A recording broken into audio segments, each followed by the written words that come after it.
Happy Wintersday everyone! In this video I want to talk about open world builds. I was watching Hizen's latest video on open world builds and it got me thinking. I used to play around 8 or 9 years ago with a soldier's build on my warrior, and then after ArenaNet started adding more telegraphs on the ground, I started moving away from defensive stats to berserker stats. But there were many that decided to go with Celestial, as they had a bit of everything, and this was for a short while because after we got Heart of Thorns, everyone was using the new stats. Celestial didn't even had expertise on them, and even less people were using the stats.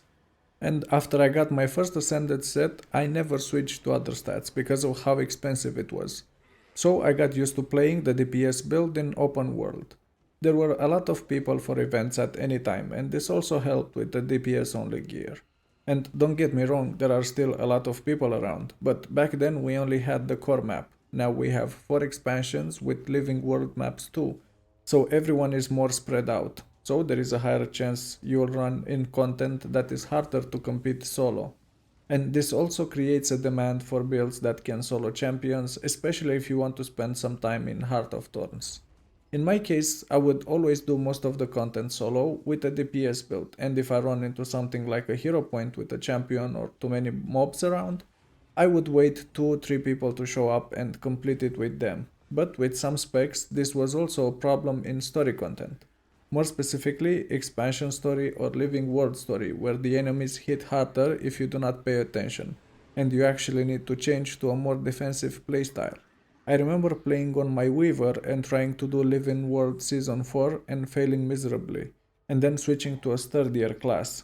But I was watching Hizen's video and I was thinking that I never tried a full open world build, and the DPS Mirage build was more complicated than I was expecting. So I'm doing more damage on Virtuoso anyway. Then I thought I could use the equipment and build slot for this open world build experiment. So I started switching the stats around. I also had a few rings in the bank with Celestial stats from Fractals and kept the Viper stats on weapons. And wow, this makes such a difference because most of the time in meta events you do not even see AoEs on the ground. You will take some hits and risk getting downed. But with this build I was full HP most of the time, and if I would take a hit the damage was lower because of the toughness stats. Also after a few meta events I switched the torch for the staff as I like having alacrity and quickness for as long as possible, and the alacrity is shareable too, so providing more boon support in meta events always helps. I will add the link in the description to Hizen's video and the build that he shared, and if you want to see what I changed I will quickly go over it now.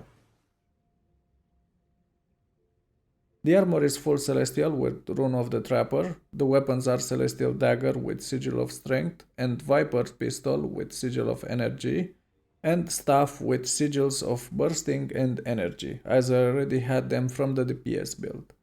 And for trinkets I'm using full Celestial, the build is not changed. What about you? How do you play in open world? Do you have a specific build or character for it, or you just use the same thing as you do in group content? Let me know in the comment section below. If you want to see more content like this, please let me know in the comment section below, and if you enjoyed the video, please click the like and subscribe buttons.